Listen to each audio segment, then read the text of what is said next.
masa kita orang naik Gunung Benom, kita orang disuruh bawa air tau. Sebab tak ada water point dekat Gunung Benom tu. Jadi dia orang cakap masa dekat pematang angin tu pun ada diorang tadah dengan tong lah. Sama juga dengan dekat Gunung Lilin tu, diorang tadah dengan tong. Jadi pada hari pertama tu kita orang bawa air agak banyak jugalah. Tapi aku masa hari pertama tu, biasalah kalau siapa-siapa yang biasa hiking berhari-hari ni, hari pertama tu memang lunyai teruklah badan. Badan kita tengah buat adjustable pada climax, pada environment dia, humidity dia. Jadi aku ni orang yang paling lambat tau. Masa tu kita orang mendaki, aku rasa memang mendaki je, memang condong je. Tak ada flat-flat laluan tu. Masa tu dah malam dah. Masa tu dah malam lah. Tapi hutan kan dia gelap awal kan. Tapi memang dah malam lah. Mungkin dalam pukul 7, pukul 8 aku sampai campsite. Masa tu pukul 9 lebih. Pukul 7 ke 8 je tu lah. Lepas tu aku pun dah tak larat kan. Keadaan aku macam ni masa tu. Tengah trekking, aku minta 5 sekejap. Bang, cakap kat lelaki abang, bang nak rehat bang 3 minit bang.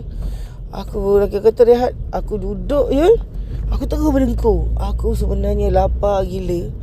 Aku dah tak ada tenaga, letih nak mampus. Aku lapar, macam tu lah. Lepas tu yang masa tu yang swab aku sekali dengan guide. Guide masa siapa lah, bukan Abu masa tu Fizi kot. Macam tu lah. Yang swab aku dengan guide Imai. So aku lelaki aku Imai. Lepas tu aku tengah bincang-bincang. Imai tanya, nak balik ke? Dia tanya, nak buang air lah Mai. Tak larat lah, nak buang lah sebotol 2 macam tu lah. Tak baik ke? Dia buka beg dia. Dia ambil air minuman aku kau. Botol 1.5 tu, aku rasa 2 botol kot dia ambil masuk dalam beg dia. Boleh ke? Pantang anak Melayu menyerahkan lah. Aku ya Allah macam tu. Sedih nak mampus masa tu. So aku jalan. Lepas tu kita orang hujan. Kita orang berhenti lah tepi macam tepi batu besar lah.